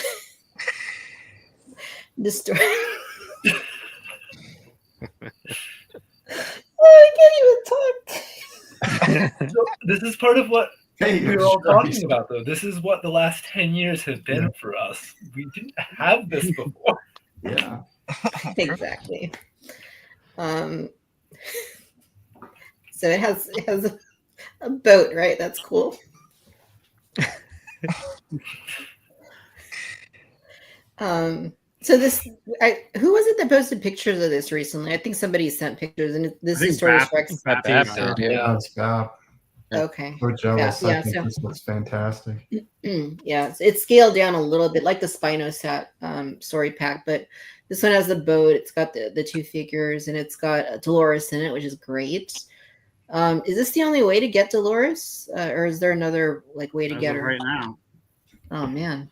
Looks And like the the stick only way is to get one included that though. looks slightly film accurate. Yeah. Well, they need to. There needs to be a more accessible way to get Dolores for sure.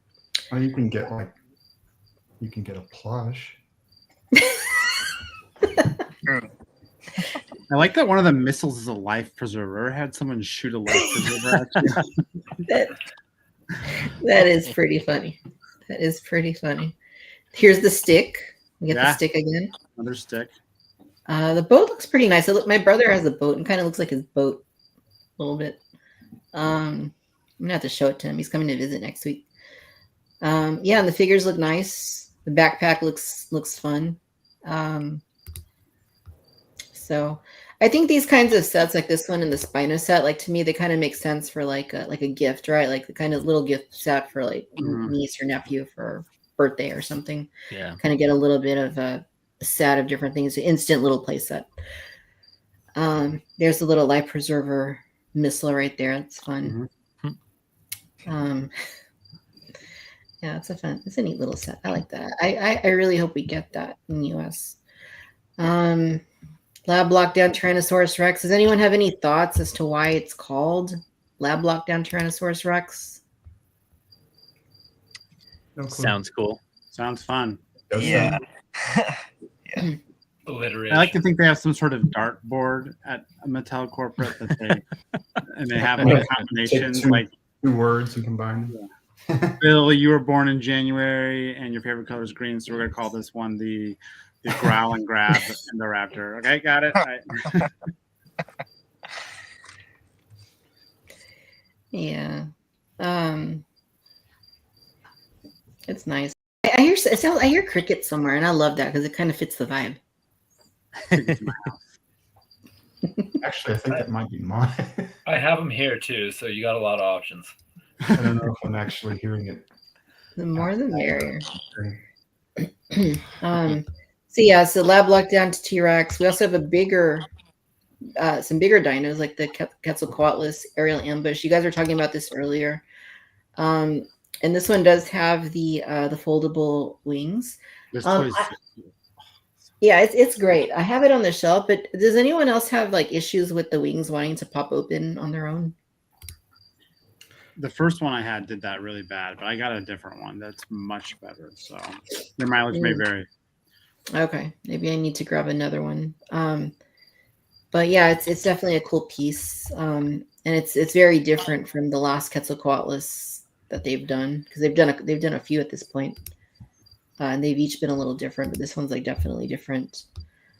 I love the cloth wings. I want that to be on Hammond Collection Pterosaurs so badly if they make more.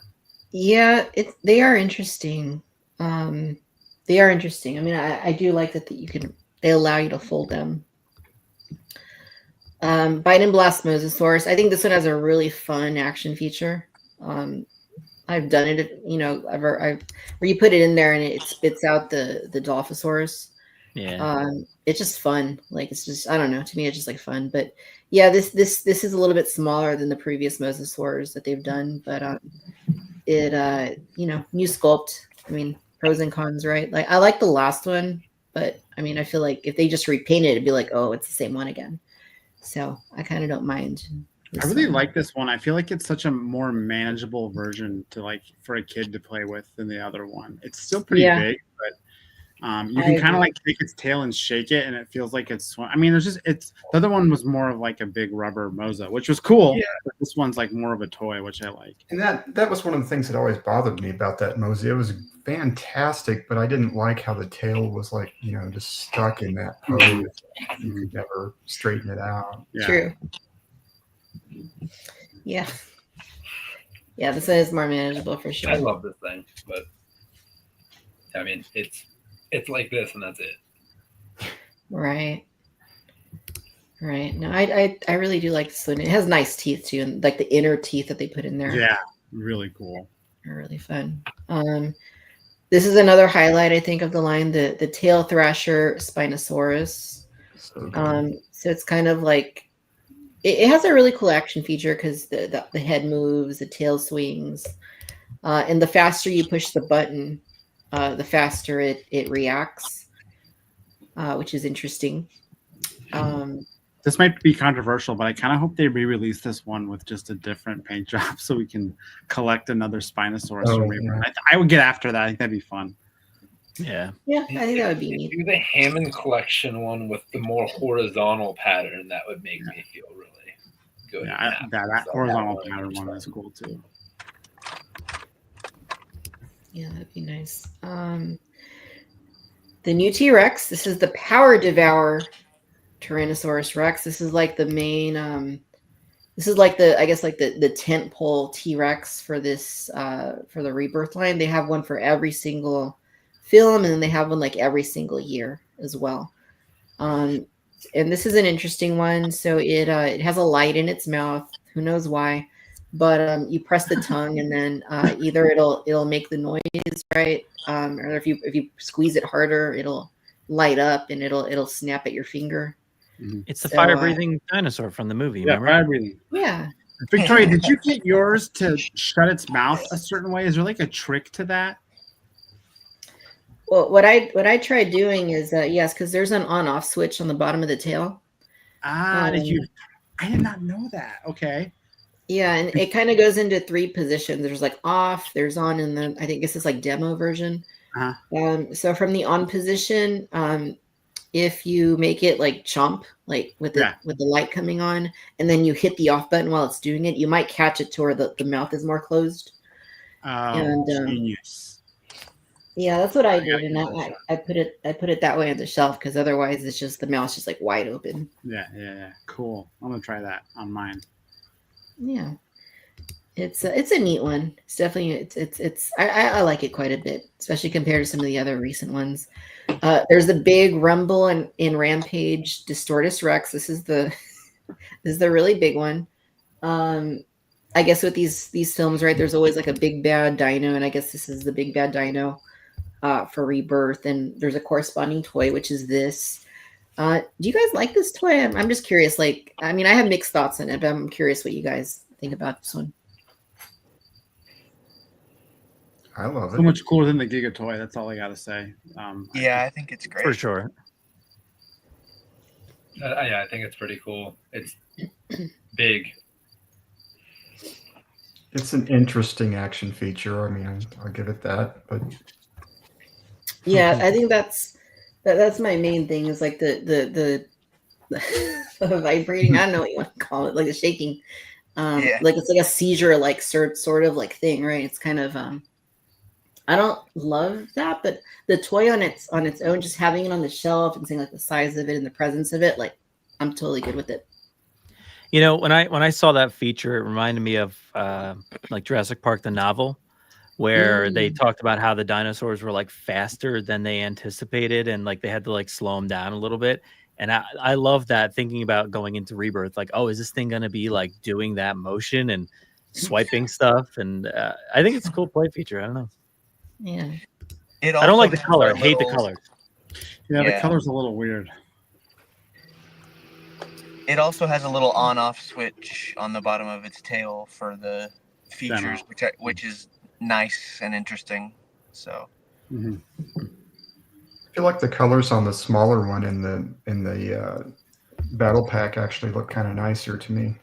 Yeah, it's whiter, whiter, right? Comparison that BAP showed. Let's jump back up.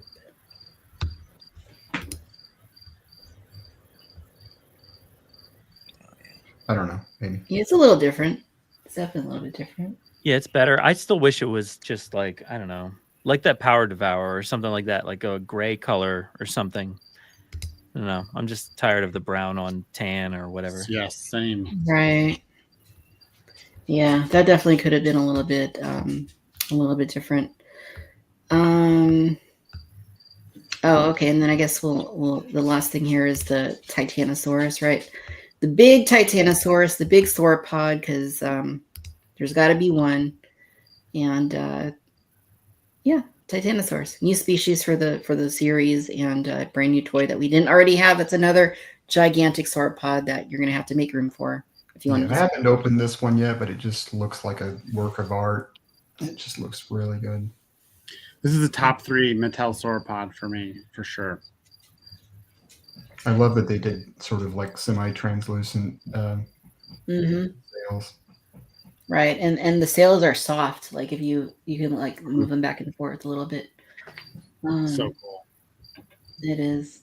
I'm admiring it, like sitting next to it. It's a big piece. It is it is a big piece. And then Super Colossal, right? Like Super Colossal goes back to 2018 to the Fallen Kingdom line. Starting things off with Mosasaurus, which is an interesting thing because we haven't had a Super Colossal Mosasaurus. And then, of course, a T-Rex. We have had T-Rexes before, but this is the brand new sculpt that they're basing from Rebirth. So these are pretty cool. These are pretty cool. Any other Super Colossals you guys would like to see happen that haven't been done? Rebirth Spino would be awesome. Yeah. And Compy. I've been saying Compy for like a bit. Heck yeah. Super Colossal Distortus Rex would be nuts. I think that's pretty cool too. We still need that Owen Grady. I mean, Let's get a Super Colossal Chris Pugh, aren't we? I thought. Isn't that what we decided? I think so. Oh man, that was fun. Yeah, I'm still waiting for a herbivore. I still want like a Stegosaurus, like a Super Colossal Stegosaurus. Yeah, that'd be good. Like, especially if they did one that's like film accurate, like the sculpt, right? Like it looks like not all the films, but if it's like the Lost World style, like that, and similar colors, like I think that could have a lot of potential as a really great display piece. Super Colossal Bumpy, I think would be great. I was gonna say Super Colossal Ankylosaurus would be cool for sure. Yeah. Mm-hmm. Super Colossal Compy. Yeah, and Ankylosaurus would be cool. Triceratops would probably be pretty neat if they could pull that off. There's but definitely some herbivores would be cool. I mean, I can kind of see why they're gravitating towards the big like carnivores, but some of them are kind of strange, right? Like a Troceraptor. Like, do we need another one of those? Yeah, right. Yeah. I'm like thinking in terms of like it would be cool if they've made something that was like close to like 1:1 scale, like they could do with the Compy and like maybe with Dolores. Dolores. Yeah, Dolores would be cool. That'd be amazing. Life-size Dolores would be really, really cool. Would your Compy be green? Sure.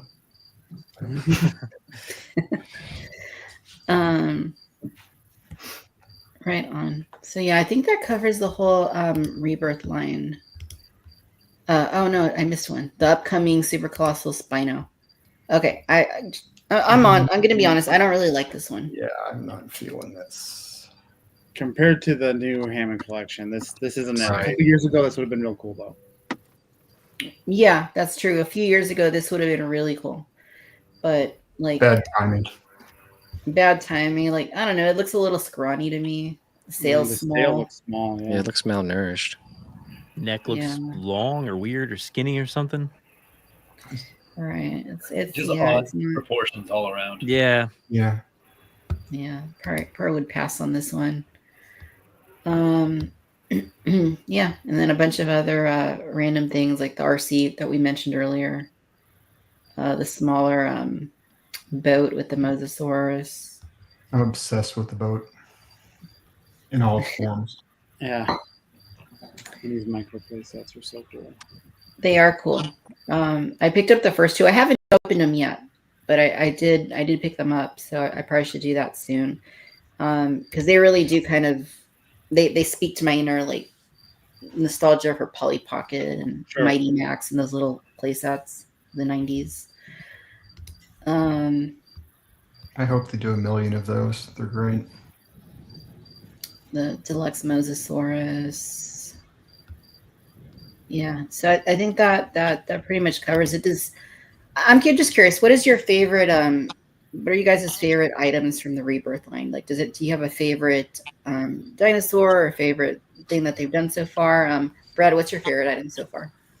Well, by default, I kind of have to just go with the D-Rex because that's the only one I've purchased. I have not been like going hard on these toys. All the ones you showed, I was like, yeah, I don't need any of those really, except for like once we get to the humans and stuff. Then you got to make me question things because then I want to buy all those. So, but outside of that, and then a Dolores Lego, that's all I've really gotten from Rebirth. Right on. Caleb, what's your favorite item so far? I'd have to say this lady here.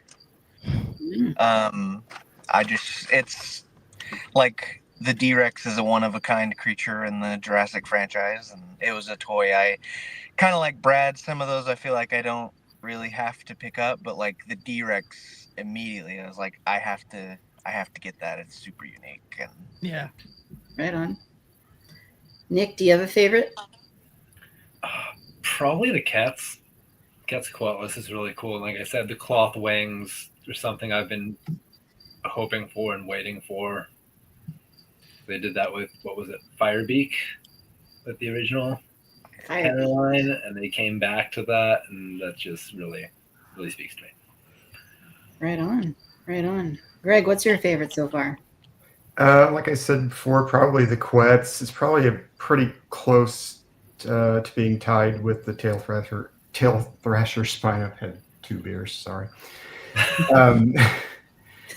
They both kind of give me sort of like those warm fuzzy feelings. You know, they brought back the cloth wings, and then like the Tail Thrasher also is sort of like, you know, brings back that animatronic Spino kind of vibe, you know. Right on. Dave, do you have a favorite? Probably anything of the packs that come with the humans, and I don't have it yet, but I was admiring the super colossal T-Rex today at Target. It looks pretty nice in the box. It does. Definitely does. Tim, what's your favorite item so far? Definitely Quets. It's awesome. I love the sound effects. I love the cloth wings. I love the play feature. I love how huge it is. It's ridiculous. I would have been happy with it at like 60% of the size, but it's huge. But I also really like the story pack. I love human figures. Getting like, and they're pretty, I mean, I'm forgiving. I think they're pretty faithful renditions of Zora and Loomis, and I think they're fun to pose with all the other dinosaur figures. So the human figures and Quets have been kind of at the top for me. Right on. For me, I don't know. I'm pretty simple, I guess. I really like the just the basic lab lockdown T-Rex. Because I mean, they've made like, I don't know how many Rexes. We used, like you were saying the other day, Tim, like we used to know all like the names of all of them, but like I don't. There's been so many. I've kind of almost lost track of all the different ones. In fact, I forgot where I saw it recently. It might have been a video or somewhere, but you remember that desert colored one from a few years back? It was like a really light tan with orange stripes. Hunt and Chomp, yes. That one. I saw it like on a video the other day. I was like, oh yeah, they did. I remember that one. Like I have it somewhere. Like there's been so many, but like this new one, it's a little small, but I just love the sculpt. Like to me, it's like the coolest looking like T-Rex they've done so far. Like I wish it was a little bigger as well, but it is like that extreme chomping sort of format. And I do like that they put the button on it, like the top of its hips instead of on the neck. Because I always felt like I was choking out my T-Rex to get it to open its mouth. I'd love to see the colors of the Super Colossal or Power Devour on that figure, though. I think that'd be really cool. Yeah, that would be neat. Yeah, I think there's a lot of potential for repaints with that one over time. But cool. Well, I guess that brings us to our very last segment of the evening. I know we've been going almost 2 hours now, so we're going to end it at the final segment of the evening, which, of course, as always, is going to be brand new acquisitions. Good. New acquisitions. All right, so our friends in the chat, our Cantinian friends, let us know what you've added to your collections as of late, and we will call them out at the end. But for now, would anybody like to start us off? Anything brand new that anyone wants to share with the audience? I feel like we could almost do a 1, 2, 3 and all say the same thing for this one because it. Raise your hand if it's the Hammond Collection Spino. Yeah. It's gorgeous. I'm still in the process of unboxing mine, but yeah, it's hard to beat figure. Very nice, very nice. Anyone else have anything they'd like to show? This is not something I collected recently, but it's part of my collection now. So I brought it back to my collection, I should say. It's been in storage, but down here I got my my Mint Lost World collection down here, which I'm going to sort through tomorrow. I think I'm only missing a couple things, but it's super cool, and I haven't seen a lot of it in a while, so it's awesome. I mean, I think Greg was saying earlier how fast Mattel outpaced Kenner, but Kenner brought it for Lost World. They did a lot of stuff, so it's cool to see it all in one spot. Yeah, it is amazing. That is a thing of absolute beauty, and I don't know if you should leave all of those laying around him. I mean, they're all really nice, and it'd be sad for anything to happen to them. I mean, I almost think this right here. That belongs in a museum. It's in a museum of sorts right now, but I agree. They should be in a better display. Anyone else next? Well, Nick already said Spino, so I'm going to just show some minor, smaller things. I got eBayed this guy because I didn't feel like waiting and wondering if I was going to get it. I don't know if I shared that with you or not, Tim, but that's a cool one.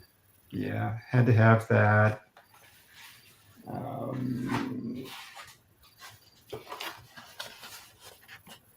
Archaeonithomine.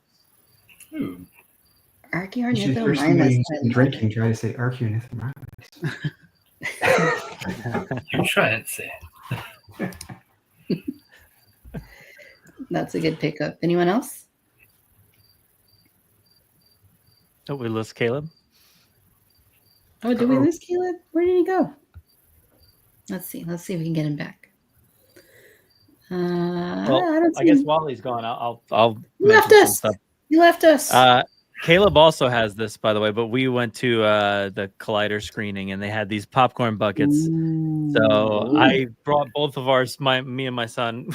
So I just brought them both home. I was like, that's going on a shelf. And my son was like, can I put mine on my shelf? I was like, absolutely. Yes. Yeah, the Spino. I don't know if any of y'all got this, but I was very interested in this package that showed up. It's for the what are they? The Miniverse. Did any of you get the Miniverse box? Oh, not the box, no. It came in this Biogenetics box. And I'm very perplexed about that. But I don't get it, but it's got, I'll show it off here before little anywhere else, I briefcase. guess. But it's got some The stuff in box there and helps. all these miniverse things. So there's Nice. 6 of them in there. I was perplexed as to why it's all bios and genetics, but That's you know cool. what? It's pretty cool nonetheless. I just picked up this showed up the other day. I was happy about that. Ooh, yeah. Ah, nice. I can't wait to open that one up. And then, since the bumper was Star Wars, I'll show this one last. I love this. Well, I Ooh, should show it that's this way, nice. actually. There we go. I got That works. Uh, It's so cool. Very nice. But yeah, that's probably about it. I mean, there's some other stuff laying around, but Beyblade, like you mentioned before, they're sitting over there. Can't son's wait to see happy your about that. Beyblade content, Brad. I can't wait to see it. Gonna be awesome. I don't know what to do yet, but we'll do something.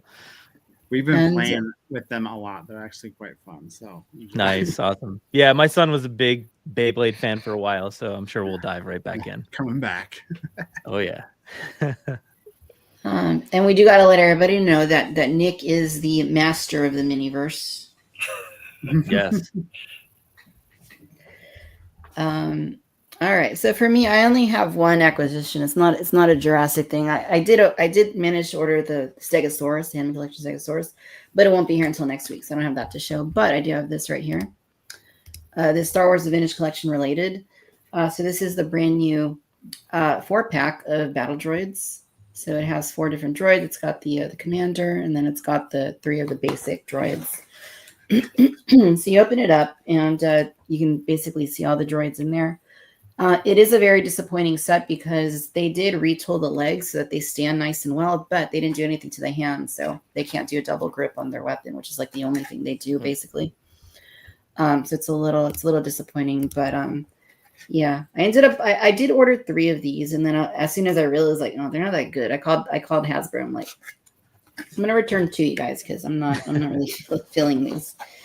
But yeah, that's my acquisition, and I'm curious to see what is being mentioned in the chat. But let's go ahead and bring in Caleb back in. There he is. He's back. Yay, Hi. welcome back. I don't know what happened. But yeah. That's all right. Do you have anything you want to share? Any show and tell? Oh, I've just got the D-Rex with me at the moment. And I also picked up the Inostran Sevia recently, which is Ooh, the that's fun. big fanged guy. So I not in the film like we were talking about, but such a great figure. So yeah. Nice. Very cool. So let's move it over to the chat so we can see what people are adding to their collections as of late. So Spinorex123 said, I got the Hammond Collection Stegosaurus today. Aquarium Master says, I just came back from the 7-Eleven event and they were handing out some free merch. That's cool. Mm. Ah. I forgot to show off my shirt. Oh yeah, So- let's see that. That's Ah. awesome. Everybody share your shirt. Yeah. You can't see I me. had to get it. I know of a nice hat that would go with that shirt. I don't know. There's probably plenty 7-Eleven hats I could have got. Nice. Nice. Let's see. Mildred says, Hammond Collection, Spina and Allosaurus, just pulled the trigger on the D-Rex and the Quetzalcoatlus. I don't know how to spell it. Well, we can let that one slide. It is a challenging one. Looks right. Dodson says, my new acquisitions, Hammond Collection Stegosaurus came in Sunday, and I bought a complete Thrasher on OfferUp for $30. Ooh. Oh, nice. And it's in fairly good condition. Very nice. Better Bob says, recent dino related is a Beast of the Mesozoic Velociraptor, along with bonus Marauders Dino Hunters figure from Joe Fast 2025. Very cool. Arthur Mod says, I've been grabbing the Rebirth Captives now after getting the Mattel figures that I want. Charlie the Unicorn says, popcorn buckets for the win. Arthur Mod also says, my theory is that the Miniverse line was originally planned for Dominion. Everything in them is Biosyn branded. There we go. That explains it. Tracks. Yeah. I haven't opened it yet, so. The TVC Emperor says, hey guys, I am late to the party, but I'll go back and watch the whole live stream. Yes, indeed. Charlie says, I have multiple things coming in from Sideshow within the next week. So much heat. Allison says, nothing added to my collections. My pocketbook thanks me. TVC Emperor says, I got the land speeder on the way. Very cool. I think mine is on the way as well from Hasbro Pulse. Peak Obi-Wan says, I got the 4-pack of Battle Droids, Black Series Clone Wars Anakin, and some of the rare generic maybe? Jedi characters from... Oh, Geonosis. Good call. Geonosis Jedi characters from Legacy. The Darth Ray says, Black Series SM33 from Amazon for almost $10 less than Hasbro Pulse. Very nice. Danilin says, I got the Quetzalcoatlus as well as the basic cats and captives cats. On a Quetzalcoatlus streak there. I like it. Yes, we do have a packed house tonight. We love it. And Alex is waiting on the Hot Wheels G.I. Joe Sky Striker to arrive. Yeah, I guess those are all the new acquisitions. Does anybody have anything they would like to add regarding anything we've talked about this night? Any other comments, questions, concerns, anything, anybody? As far as toys over the last 10 years go, I would be remiss to not mention the Snap Squads.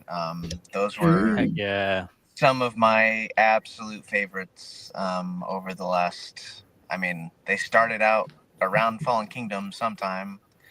So like 7 or 8 years now. And there's so many, like that part of my collection that's in storage is just like a mass of tiny little creatures, and they're so much fun and they're great. So yeah, I have the little stoned Stegosaurus hanging in my car to this day. He's one of my favorites. He's so good. He's so good. Right on. Charlie also adding, lifting up a drink to Ares, the Wizard of Continued Health. Yes, 6-Scale Cantina on YouTube. Definitely, I will be on his show this Sunday. So if you're into 6-Scale, please tune into that. Oh, this is fun. Danilin says, I made Rebirth Rexes into a family. The Super Colossal is the mom, the lab lockdown, and 12-inch basic are the babies, and the new light up Rex is the juvenile Rex. They all go so great together. Oh, that's cool. That's fun. I want to see a picture of that. Send me a picture, please, Danilin. Cool. Any other comments? Anything else anyone wants to throw out there? Here's to another 10 years. Yeah. Indeed. And also, just real quick, I know we didn't touch on it, but Chaos Theory, one more season, it sounds like. We feeling good about it? Yes. I'd love to see them bring it around. Right on. Awesome. Cool. And well, I guess we'll see if we finally get those last 2 missing figures that we need for Sammy and Brooklyn. So fingers crossed. Well, you guys, it's been a blast. As always, it's so much fun to hang out with you and to talk dinosaurs and to talk Jurassic. And I think it's been a couple of years since we've done one of these, but I'm glad we were able to do it tonight and to hang out and to have fun talking about all this stuff and getting into Mischief and all that good stuff. So I believe I have links for all of you down in the description, but let's just go through the list. Caleb, where can our viewers go to look you up on the interwebs?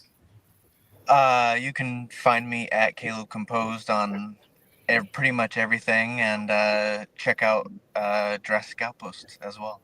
So, right on, good stuff. Dave, where can our viewers go to look you up? Jurassic Dave 93 on Instagram and Threads. Awesome. Nick? Nick is late to the party, and I've cut back to just Instagram now. Right on. Greg? It's Starfish JGS on, I guess, everything. Cool. Tim? Collect Jurassic on everything and collectjurassic.com. Right on. And Brad? Talking Jurassic on Jurassic Park podcast, talking Star Wars on the Forcecast, talking theme parks on Grim Grinning Hosts. Lots of different podcasts. You know, way too many. Good way to keep busy and stay out of trouble, though. Of course. Cool. So I want to thank our friend Dodgson for tending the soda fountain and taking care of all the consumers in the cantina. He says that the fountain is closed till further notice. And also want to say thank you to our friend Adam for moderating, as always, every week, taking care of the cantina, making sure everybody is safe and good and well. You guys, it's been a blast. My friends that have been tuning in and commenting and being part of the show, thank you so much for taking part and for being very much a part of the show as well. I really appreciate you. And our panel tonight, love all you guys. Thank you so much for coming on here and hanging out with me and making this a fun Friday night for Social Hour. And that said, once again, a reminder that I will be taking July off. I will be back the first week of August on Wednesday nights, 6:30 p.m. Pacific time. And San Diego Comic-Con coming up. We will be doing our big collector meetup that we organized last year. So if you want to come see us, it'll be at the same place at Pacific Park outside the Convention Center. We'll be out there 4 p.m. Definitely come to say hi. It was we had a great time last year. Really, really great turnout.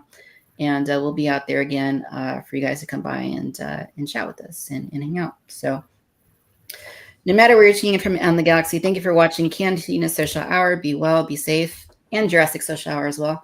And may the force be with you. Take care, be safe, and keep things positive. Spread nothing but love and optimism and hope. And my friends in the panel, stay tuned for just a moment. Everyone else, we will catch you on the next show. Bye, everybody. Bye. Thank you very much.